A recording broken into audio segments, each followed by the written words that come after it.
it down. You did good. You did real good. Chip chip cheerio, mate.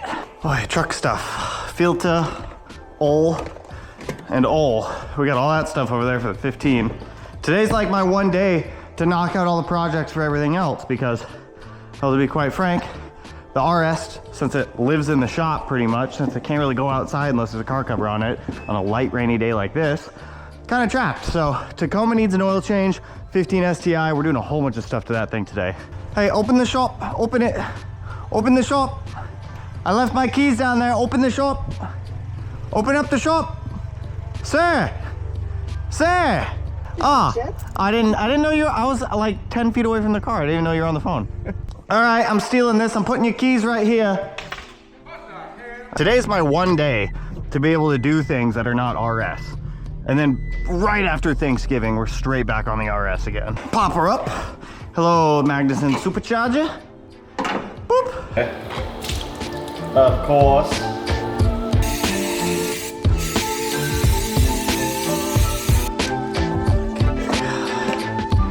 Got our filter right there.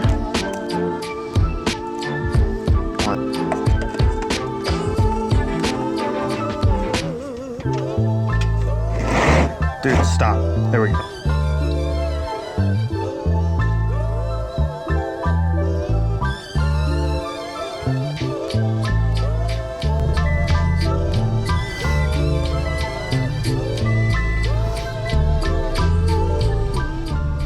STI, we've got a lot of suspension and drivetrain stuff to do. We also, like I mentioned earlier, need to pull off that downpipe. I need to see why that car is not able to control boost. Could be a boost controller issue, which we have a new one that we're throwing on. Company 23 was kind enough to send one over for the 15 STI for our tuning adventures. 113,000 miles. I bought this truck with 70. Put a lot of miles on this thing. Okay, 15 STI. I'm a little worried this car has an engine issue. It misfires on cylinder 1 on cold start, but only on cold start. Never does it at any other time. Because I would really like to get back to tuning with this thing.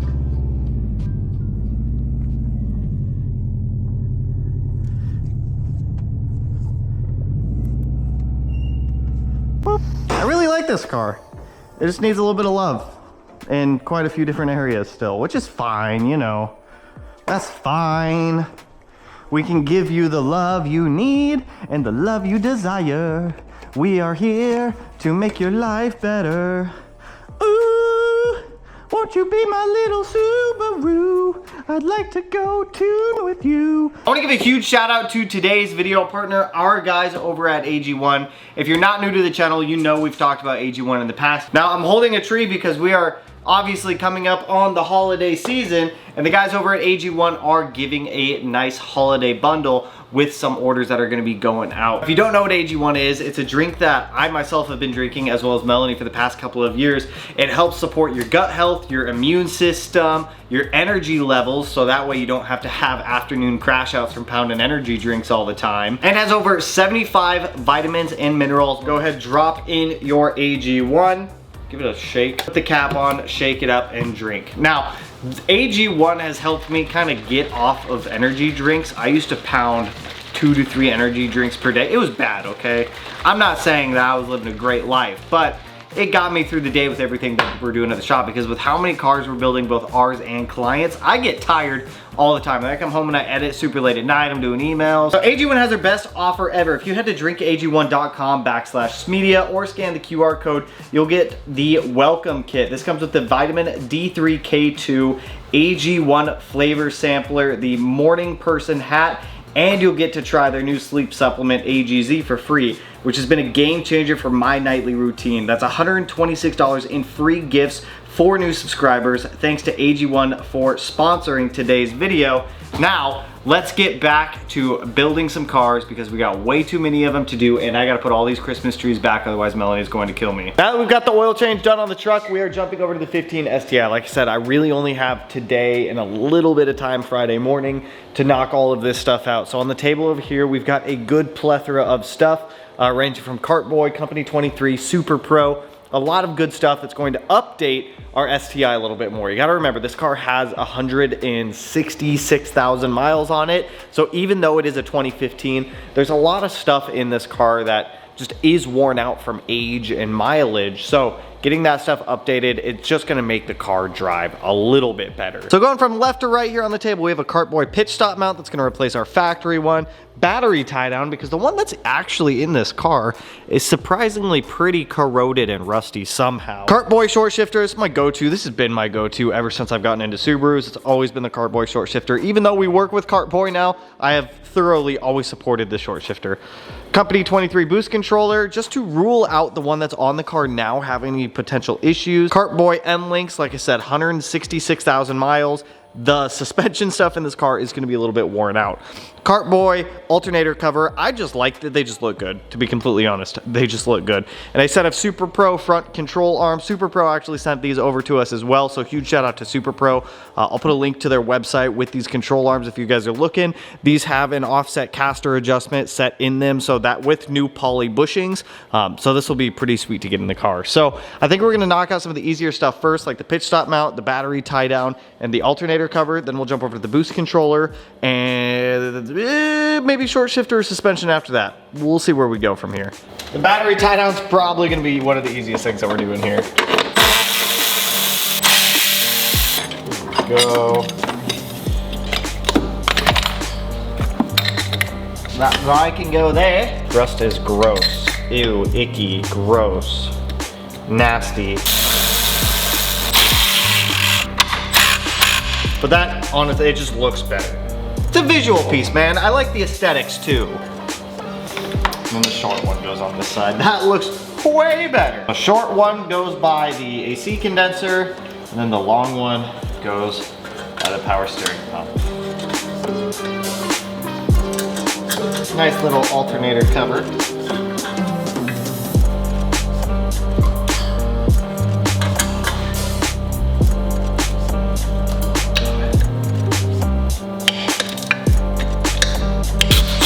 There we go.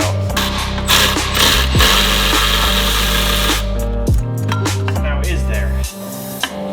Fingers crossed they actually do, which they did. I want to get this downpipe off to see what our issue is, to see if it's a wastegate issue or to see if it is a downpipe issue. So hopefully this downpipe will cooperate and I'm able to get it off. Do I want to take out the intercooler piping? Yeah, why not? It'll make our life easier.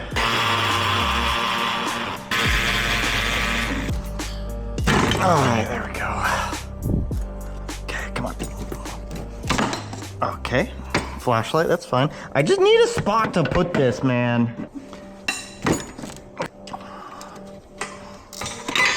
Why? One more downpipe bolt down here on the bottom, which is arguably the worst one on NVIDIA's, which is right there, which it looks like it's already been kind of rounded before. So, you know, that's fun. That'll be a fun time. While we have the downpipe out too, we'll also do the short shifter, because it's gonna make the most sense to do it right now while the downpipe's out, because it's gonna give us way more room to be able to access it all. I'm so curious to know. Show us your secrets.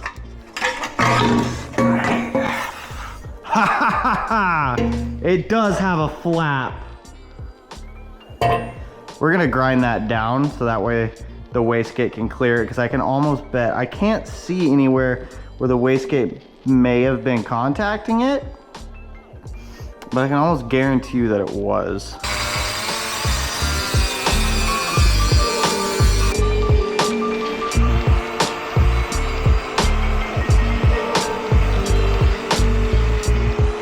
Picking up what I'm putting down. I'm gonna blow this thing and see. I want to see how far the wastegate opens, so that way I can put the downpipe on to make sure. Line, dude. I need you to take a mental picture of where that wastegate opens to, okay? Mm-hmm. That's all the way.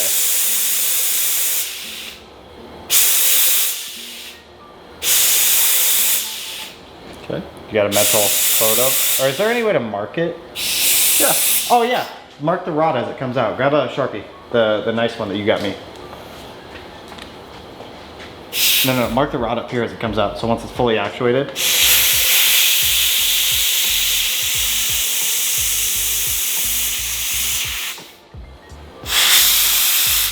got our mark on it. Okay, mom and dad divorced, and now my downpipe's divorced. Yep. Look at that. We got full actuation now. Do you hear it hitting anything? You guys remember when we were tuning the 15 STI last time, we ran into that issue where we weren't able to control boost, and even with all of our wastegate duty tables zeroed out, it would still go to 18 PSI. So I'm fairly confident we just fixed the issue with getting that downpipe on the mock-up turbo, opening the wastegate with some shop air. Seems like we should be fine now. We also have that new boost controller going on, so we should be solid. We'll go drive this thing and check. I'll turn off all wastegate duty, so it should just go off of the wastegate. So it really shouldn't make any boost once we get all of these installs done. So while we have the downpipe out, this is actually the perfect time, the absolute perfect time to go ahead and install our short shifter, because we do have a front and rear shifter bushing that we are going to be installing in this car. So let's bring the STI back down, get the shifter trim and everything out, get our new Cartboy short shifter in with our front and our rear shifter bushings, and then we can get the downpipe back on, and we got some suspension stuff to knock out, and then we can go test drive this thing to make sure that boost actually works now. Now, hopefully I don't lose the roll pin for this, because I am known to lose the roll pins on these short shifter installs. I do it all the freaking time, man. Lift up, pull back. Actually, I have been in here because I replaced this whole shifter trim and we did the I-doing. Okay, so this guy will come out. We can just kind of set that to the side. And then we've got access to this stuff down here. With this, we need to cut the zip tie. We're gonna go under the car. Actually, we're gonna go under the car first because we have to go put an Allen key to hold the reverse lockout cable in place. Man. Heat shield should come out of our way. On the reverse lockout cable, there's an alignment hole, and that alignment hole is gonna keep the cable in place. It's actually right up there. So I'm gonna come back here and kind of pull on this cable a little bit. Pull on the cable. Stick the Allen key in as deep as I can. I'm gonna come up here, I'm gonna undo that. Yeah, we're gonna replace that shifter bushing and then that one right up there. But we're gonna do that after we get the shifter out, because I'm gonna take those arms completely out to be able to change those bushings. It's a lot easier to do it this way. If you already have your downpipe out, it's gonna be a million times easier. There we go. Well, the cable's free, so we're just gonna leave it. There we go. Snap rings out. Now we just go 1, 2, 3, eat. 1, 2, 3, eat.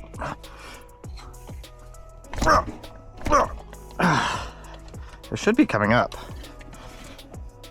Ah, there it is. Even get the new one set up to go in. We're gonna go under the car and start disassembling all of the shifter arms down there to do the bushings, because it's way easier to do it that way than it is to try to do the bushings with this in, because this will keep everything like stopped in place, which we don't want. So let me grab the tools out of here, and then up she days as she goes.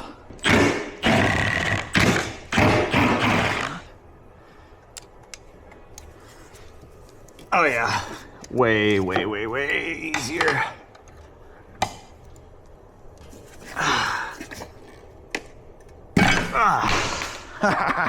We can way easier do these shifter bushings. Look at that, just comes right off. The front, we need a flat head like this to get it out. So we're just gonna kind of wedge it in there and then pry.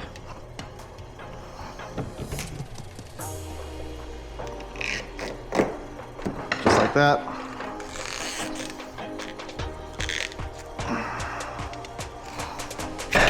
Ow! Push that guy in. Come right here. And come right here. Boom. Front shifter bushing replaced. That bolt to go through like that, and then that's gonna go up and over.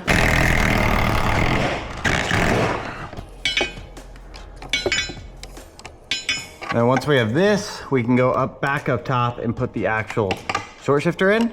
Then the downpipe can go back on, and then we're pretty much done with this section. We do still have some of that suspension stuff to put in, like I was talking about earlier, like the front lower control arms and the end links, but that I don't foresee being too bad, hopefully.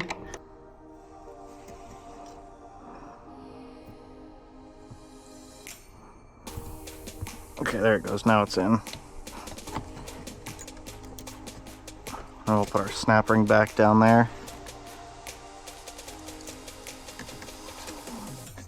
I think that's going anywhere. Now we need the nut and the bolt from before. Actually, we're gonna put this guy in first, the reverse lockout cable. Okay, so we are through on that. We're gonna take our roll pin and we're gonna feed it through this little punch piece that I have. And we're gonna start tapping it in.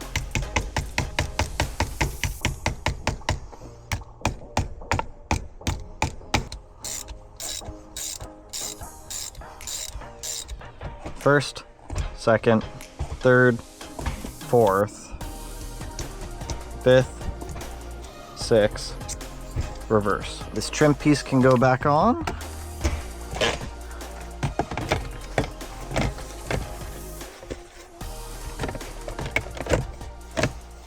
The reverse lockout cable, if we don't zip tie that up, it will rub on the drive shaft. Duh. Man, I'm glad I caught that. Yeah, it's touching the drive shaft right now. So we're gonna come right up here with a zip tie. We're gonna wrap it around both the arm or the shifter arm here and that cable. We're just gonna get started and then follow that cable back up, and you're gonna zip tie it as high up as you can, and that'll keep that cable from rubbing on the drive shaft.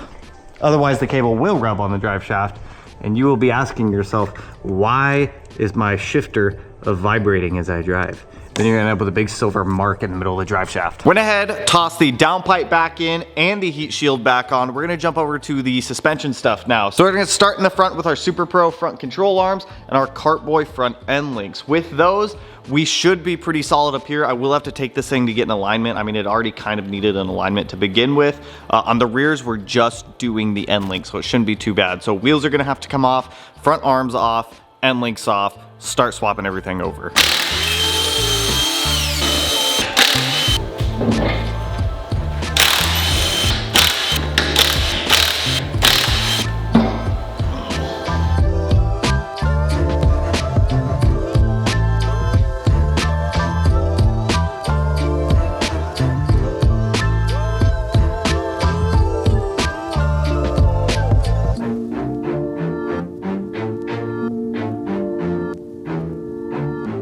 This is the Super Pro one. It's essentially an OEM arm with Super Pro bushings and their anti-lift kit installed into the rear side. So what this does is it gives the front suspension a little bit of positive caster to help offset things. So that way you get a little more contact patch on your tire when you start doing a lot of suspension modifications. It's a good piece to have in there. You don't have to do the entire arm if you don't want to, because the factory STI arms are aluminum as well. You can just do the offset caster bushing in the rear, but this side is done. I would highly advise, when you do this, clean out all these threads with an M14 by 1.5 tap. If you go to take out your front lower control arms and reinstall a new set, the threads were nasty in this. They're a little gross and it did not want to go back in. So just cleaning them out helped quite a good bit.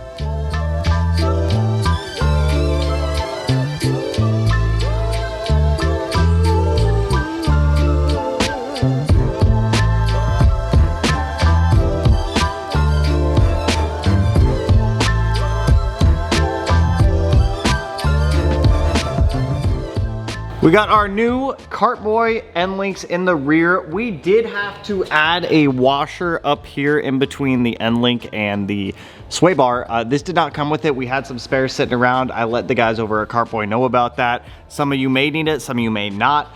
For us, it kept the end link vertical when there was load on the car. Up here, we've got the fronts in as well. If you're curious on that, it is going to be bolt, washer, end link, spacer, washer, nut down here, bolt, washer, end link, spacer, control arm, washer, nut. Do that on both sides. They're not going to be perfectly perpendicular, but that's about as good as you're going to be able to get them. So we've got some updated suspension stuff on the 15 STI. I also just went through and tossed the new boost controller on here. Moved the boost controller off the intake manifold and remote mounted it up here kind of out of the way. I just like the look of having a somewhat cleaner intake manifold, not having that big silver plate that just kind of bolts to it right there. Let me grab my laptop. I'm gonna plug into this, turn my wastegate duty to 0. We're gonna go test drive this thing real quick and make sure that our boost is actually doing what we're telling it to, and it's not just going all the way to 18 PSI anymore. I've got an updated tune on this thing, so it should have 0 wastegate. No wastegate at all. Wastegate duty 0, so it should only go off the wastegate. So when we go drive this thing here in a minute, it shouldn't make more than like 7 PSI. So we'll see. Fingers crossed. The alignment is gonna need to be adjusted, and I'm gonna have to keep an eye on misfires because for some reason this thing like misfires only when it's cold and only on cylinder 1. When it's warm and under load, it doesn't misfire at all. So that's a problem for later, not today.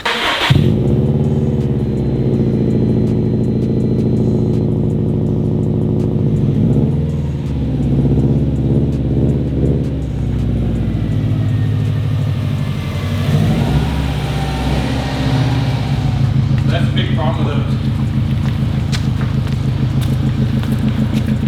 Where they fucked up was, you hear if it's going lift or not. Look at this, we got a blue VA, and then my white VA. We got all the VAs over here. Boost. All right, so we shouldn't make more than like 7 PSI. 7? Should not go above like 7. I took all the wastegate duty out, so it should only reference the gate. It should only go off gate pressure. We'll do a 3rd gear pull. All right.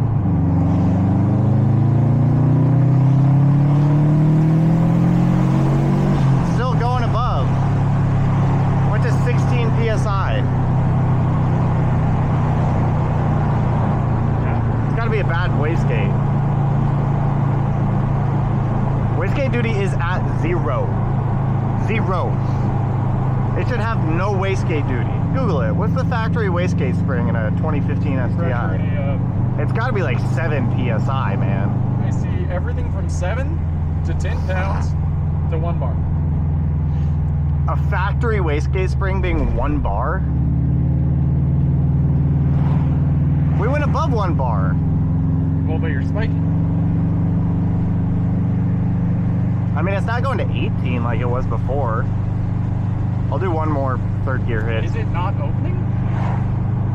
We know, so we tested it. We know it opens.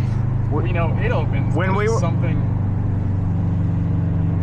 You have a 3-port on it? Yeah. Like it's broken. It doesn't feel like it's broken, but it's not doing what it's supposed to be doing. Yeah. Okay, 3rd gear, 100%.